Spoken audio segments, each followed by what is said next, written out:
Ladies and gentlemen, boys and girls, and everybody throughout this crazy world, this is your boy, the Monkey Man, coming at you again with Tales from the Monkey's Mouth.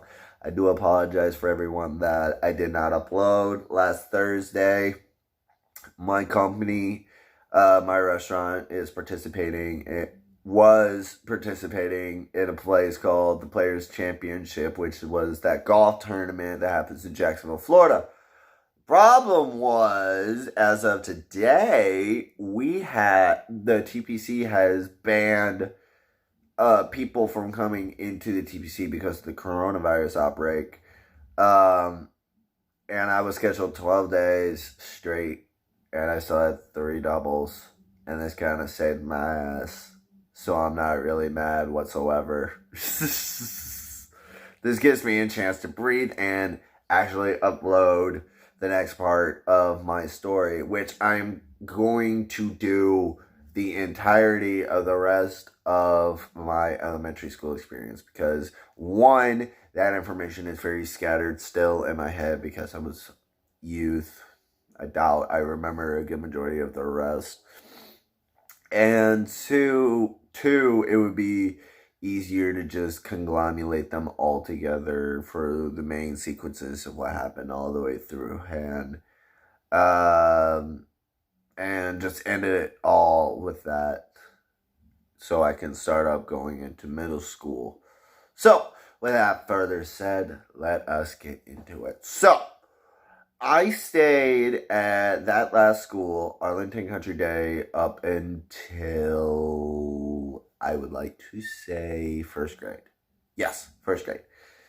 And we moved to West Palm Beach, Florida. And I was in my second grade, the first half of my second grade. Now, I don't recall much of this because it was a short time in my life. Like always, I never attracted many friends or anything like that. I had some people that were considered friends. I can recall 1, 2, 3, 4, a small scattered bunch. The first time I've ever had a real scattered bunch. But they one by one, just turned a complete 180, and it was weird. I still to this day have no idea why they did that. But we no longer became friends on any of their cases. So, but moving aside from there, I only really spent half of the second grade year, and I spent it in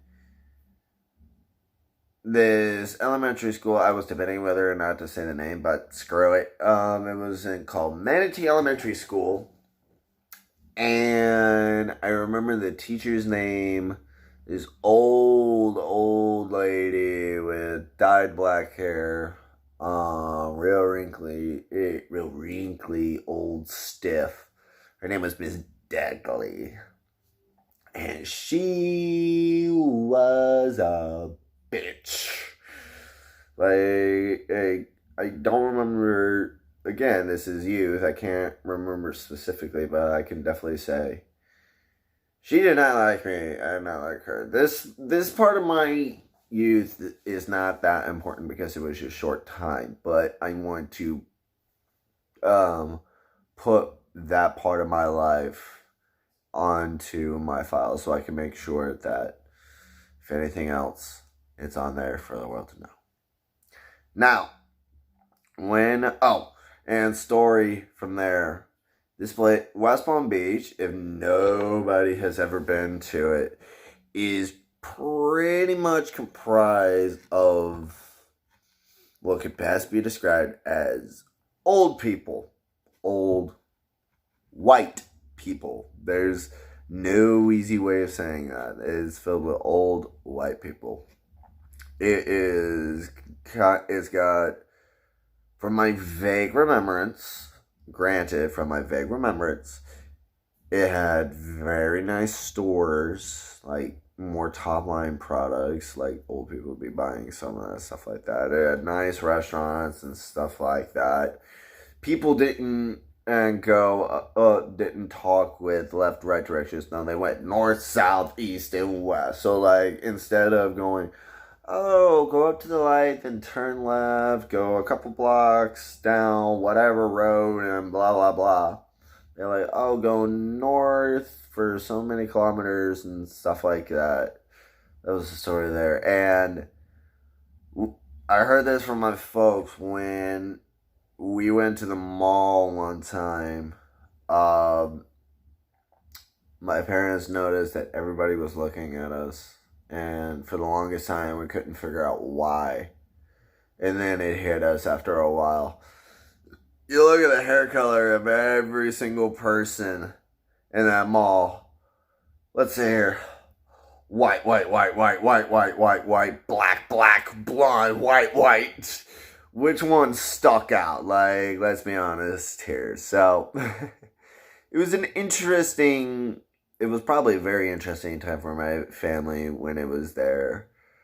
But let's fast forward to the most memorable time and when things really started to shape myself. When I went to Alamacani Elementary School, that was the second part of my second grade, and second part of second grade, and all the way up to fifth grade. That was the first school that I really stayed for the longest time. Like, we were moving around a lot. So this was the one where the abuse by my peers started. This is where the bullying was at its worst. This is where I got my name. This school is where I was created. Now, well, let me rephrase that.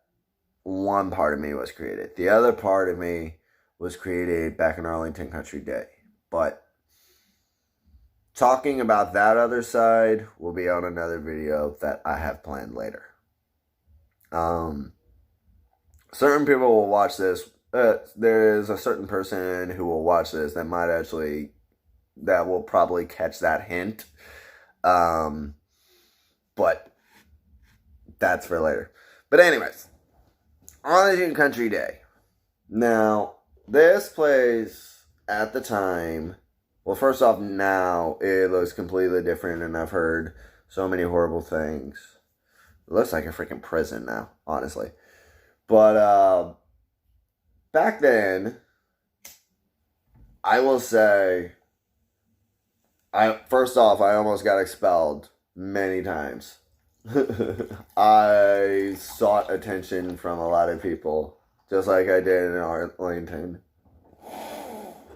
I was a troublemaker and had no friends at one point, and I didn't trust people because this was when people started picking on me the most. This was when I started getting thrown into toilets.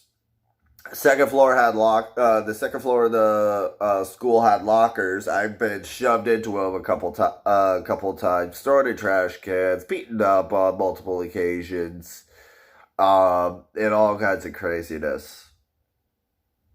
Now, that was where most of the bullying happened, and that happened throughout all the way up until 3rd to 4th grade, but that's ahead of it.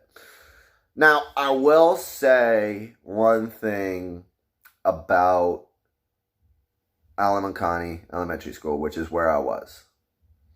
Alamacani may have had some messed up kids, but the teachers, like, I praise to every single teacher that I was ever with, and I will say their names because they deserve their praise. That was Mr. and Mrs. Philip Edmonds, who was my 2nd grade teacher. The one person who impacted me the most, which was Mr. Diwali, who was my music teacher. I wish I remember the name of the art teacher. She was so far and few between, but she was great when there was an art program. Unfortunately, later in the year, they got rid of the art program, but Diwali kept his job for the longest time. Miss fucking Tipton, who I unfortunately believe has passed. She was the PE teacher in Alamakani Elementary School. If this ever gets famous, anything, and any kid from Alamakani Elementary School knows farther on if Miss Tipton is alive or dead, please let me know. Like, that woman was incredible. She was an older lady, so I would thoroughly believe she's dead. I'm trying not to be nonchalant about it, but elementary school. There was a librarian that I saw all the time who was a nice older woman. She wasn't elderly, but she was like maybe in her 40s. And she was a very nice person always. I spent a lot of time in the library. Let's see here. Who else? My main teachers, which was after the SQs, I had Miss Kimberly Curtin, my third grade teacher, and I always remember her because that is the name of my mother, and she was a nurse before she became a teacher, so that was real cool about that. Then fourth grade, I had two teachers. Only one name stuck out, and that was Miss Proctor. In fifth grade, that was where everything truly began to change for me, and it was very different. And that was when things started to get good. And that was when I had Miss Johnson, Miss Thompson, Mr. Carney, and Miss Phillip Edmonds. Now, I also did extended day, which was the after school program, and that freaking teacher was a bitch. but I met. Now here's where the good parts start. Yes, I was getting bullied and stuff like that. The name Monkey was given to me because hello, I also growing up had to have tubes in my ears because I had problems hearing, so it constantly sounded like I was underwater, so I had problems speaking. I'm also ADHD and autistic, so I'm a little nuts on a good day. So I was a crazy kid, and I was doing crazy things for attention, and I was very paranoid with people. I didn't know how to approach people or speak properly to people. I also, now through my research, thoroughly believe this is partially due to my autism. On a mental scale through this, I don't know how to speak to people, and I don't know how to express it. I've done a lot of research. One of the things I love about being older is now I can learn things on my own and start doing things on my own, and I never stop learning, especially about myself. So, I admit, I made a lot of enemies, and it was my fault back then. And I got in trouble a lot. And funny enough, one teacher I loved more than everybody else because of this was the in-school suspension program teacher, the ISSP teacher. When you screw up, your detention school that I had to go to. I don't know what, like, for some reason, like, she loved me, because she knew I wasn't a bad kid. I did what I wanted to do. She basically just said, do your work. I did it how I wanted to do it. I did what I wanted the entire day. She didn't really care what I did. I used to draw all the time. She'd be like, oh, let me see what you're drawing and this and that.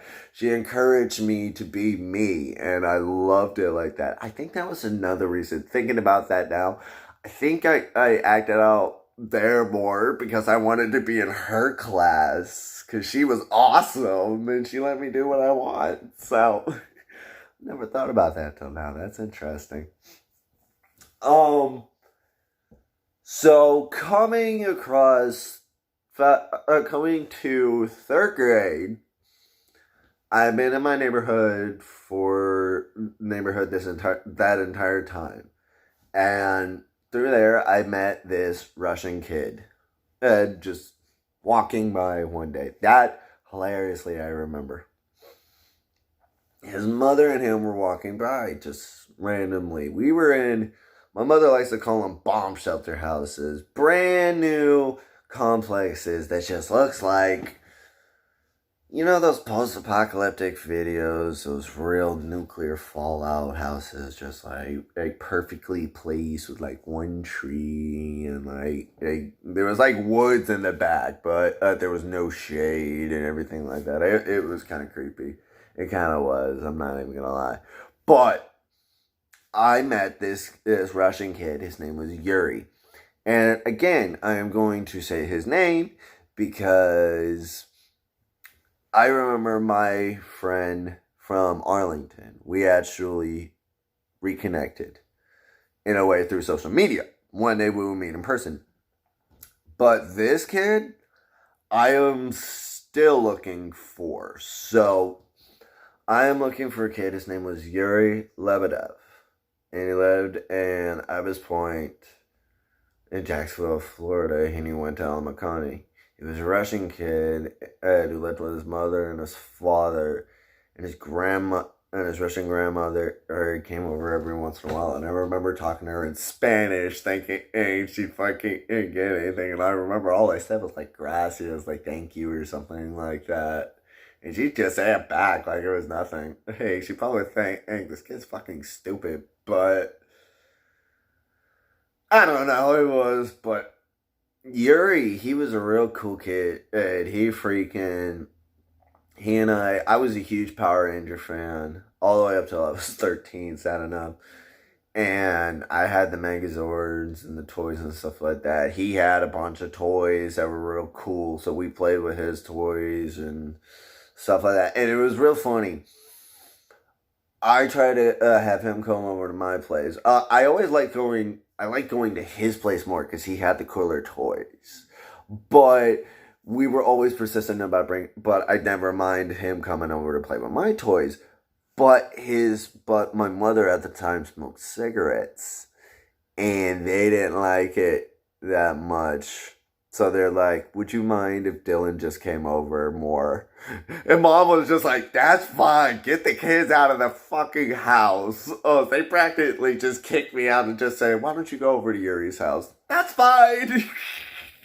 I wanted to go to his house anyway. He had cooler stuff. He had computer games, game consoles, all kinds of cool things. And then I met my next door, and then we got a kid next door to me, and we became friends with him. And then Yuri had two friends that we became things. I actually, for the first time, slowly through up to the 5th grade, I slowly created a small clique that actually stayed with me for more than just a couple months. They stayed with me and continue to stay with me, and they hung out with me. They stayed over at my house. They actually cared about me. They were at my birthdays and everything like that. I never had people like that. I had my cousins. I had my cousin Alex, but that I had him for a short time. That's a story for a whole video that I will debate about making public, because that's family business, not my business. But I never really had people that was that close to me ever in my life. And that was the first time I felt that connection. And then, funny enough, when come around 4th grade, no, by the end of 4th grade and into 5th grade, everything stopped. Like, the bullying really stopped. Nobody was picking on me, or anything like that. It was, for the first time, smooth sailing. And again, I can clearly see that was the first beginning of my twist. Because once people realized what was me, it calmed down and it was weird. But that's about the most of it.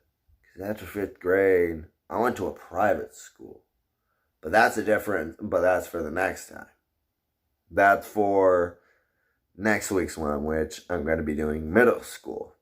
In middle school, I'm going to be doing it also like this one, because I was in this private school for 1 year, and then I was in the middle school, which led to my one high school. And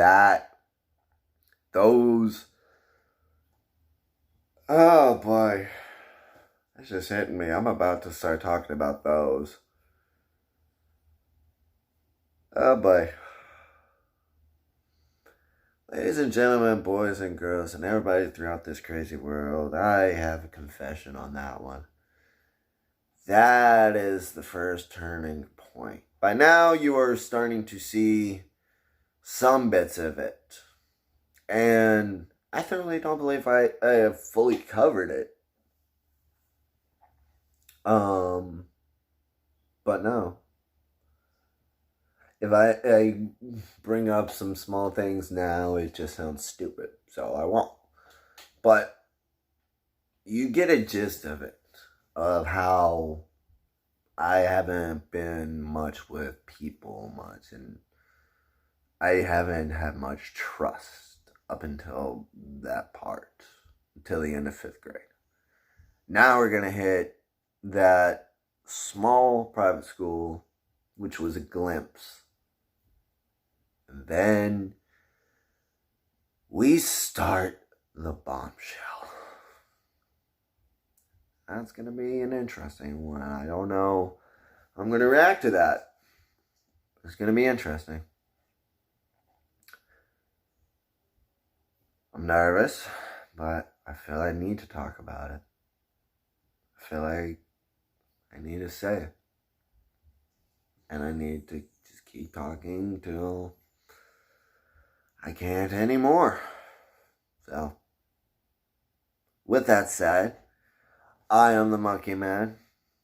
This is episode 2 of Straight from the Monkey's Mouth. Thank you all for watching. I hope to see you all next week for Straight from the Monkey's Mouth Part 2. Oh, I may do a blog right now. I may do a blog tomorrow or something about the games I have and my recommendations. Because some people make these blogs and stuff like that. So, why the hell not? Till that, I am the Monkey Man. It has been a pleasure.